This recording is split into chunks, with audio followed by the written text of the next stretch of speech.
Bonjour, nous sommes le mercredi 17 avril 2024 et nous allons parler des RTX 4090 et de leur connecteur 12VHPWR. Ce connecteur qui pose problème chez certains, et même beaucoup, de possesseurs de cette carte graphique, puisqu'il peut fondre, voire prendre feu. RTX 4090, les connecteurs 12VHPWR continuent de fondre. Et ça fait déjà depuis un an. Plus d'un an après le lancement des cartes graphiques RTX 4090, c'est-à-dire le très haut de gamme de chez Nvidia, la plus puissante, qui permet de faire tourner du 4K à fond. Et les premiers cas de câble 12 VHPWR qui flambent, la situation n'est toujours pas arrangée. N'oubliez pas de vous abonner pour plus de news high-tech et de bons plans. Petit retour au début de l'année 2023, les cartes graphiques de nouvelle génération de Nvidia sortent sur le marché en commençant par le haut du panier et la monstrueuse RTX 4090. Et oui, il faut une sacrée puissance une sacrée alimentation, au moins 1 kW. Une carte qui affiche une débauche de puissance et une taille démesurée. Oui, parce qu'il faut aussi une béquille, on va dire un pied, pour éviter que la carte ne se torde vu qu'elle est immense et lourde. Mais rapidement, les problèmes arrivent. Certains utilisateurs rapportent avoir rencontré des problèmes avec le connecteur, un nouveau connecteur adopté par Nvidia capable d'apporter beaucoup d'énergie à la carte, mais qui se veut à la fois mal placé et peu pratique, comme s'ils n'avaient pas testé ça avant. Voilà le fameux connecteur.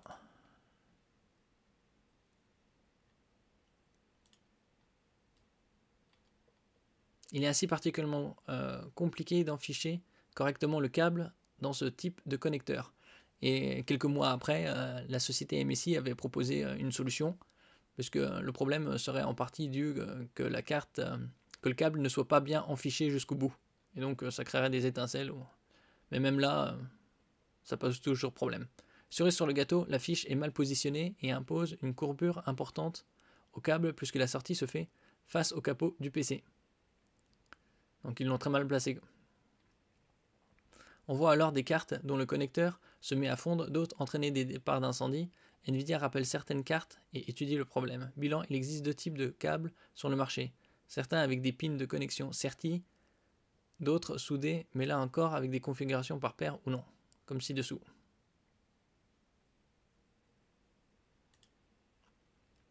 Cable Mode, un spécialiste de l'accessoire, s'est lancé sur le créneau en commercialisant un câble plus robuste à prix élevé, qui n'a pas résolu le problème puisque l'on a vu le câble en question fondre à son tour. Donc ils pensaient profiter de ça en faisant un câble plus robuste et prix élevé, et non. Finalement, depuis un peu plus d'un an, les RTX 4090 continuent de voir leurs connecteurs et leurs câbles fondre. Le réparateur Northridge annonce ainsi recevoir jusqu'à 200 RTX 4090 aux connecteurs endommagés chaque mois. Rien que ça. Au vu du prix de la carte de plus de 2000 €, c'est quand même scandaleux. Preuve que le connecteur est bien à l'origine du problème, alors que Nvidia pointe un problème du côté des utilisateurs. Il a été modifié pour les révisions super qui sont sorties au début de cette année.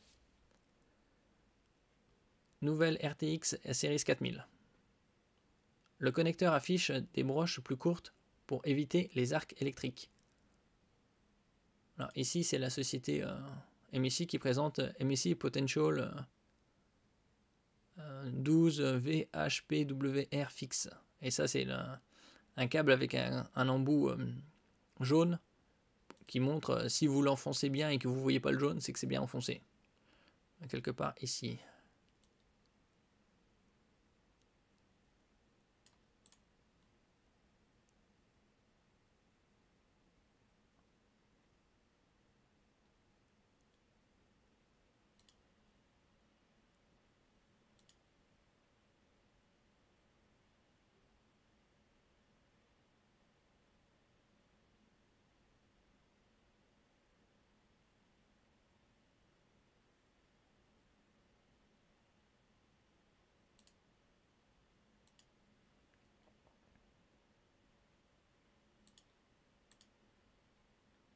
Un atelier de réparation annonce 200 interventions en l'espace d'un mois seulement.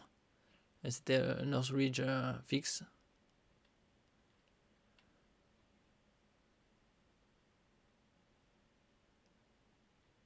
Une récente vidéo dévoile des défaillances entre le connecteur et l'adaptateur d'alimentation associé à la GeForce RTX.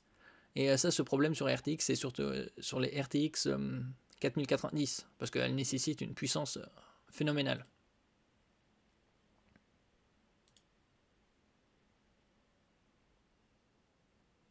Des utilisateurs sont victimes d'une chauffe et d'une fonte pouvant endommager gravement la carte graphique.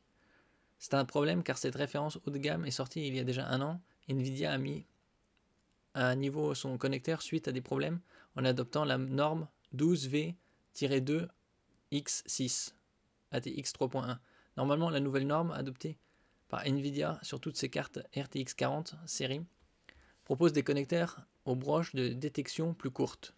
Cette modification permet de garantir une alimentation maximale au GPU que si le câble d'alimentation est complètement inséré dans le connecteur. Et donc c'est ça, c'était la solution de MSI avec des couleurs. Cependant, même à ce jour, les pannes existent toujours. Northridge Fix évoque pour sa propre activité le remplacement de 200 connecteurs en seulement un mois. Par contre, attention, il n'est pas précisé si les connecteurs sont à l'ancienne ou la nouvelle norme. Ça, c'est dommage. Face à tout ceci, il est recommandé de s'en tenir aux adaptateurs d'alimentation officiels de Nvidia, ceux livrés en bundle avec les cartes GeForce RTX, ou au câble natif des blocs d'alimentation ATX 3.0 ou 3.1. Ce conseil vise en particulier les joueurs équipés d'une GeForce RTX 4090 car certains modèles overclockés sont capables d'atteindre les 600 watts. 600 watts pour une carte graphique seulement. C'est surtout pour le GPU 4090. Ils doivent également s'assurer que le connecteur est bien en place et qu'aucun jeu n'est présent.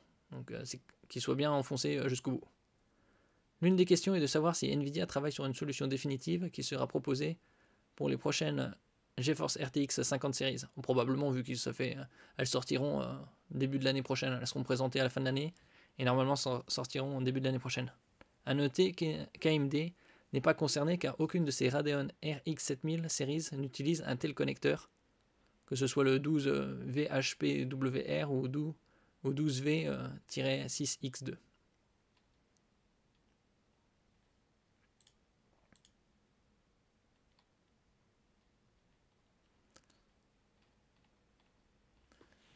Et vous, avez-vous une RTX 4090 et avez-vous été sujet à des problèmes comme celui-là?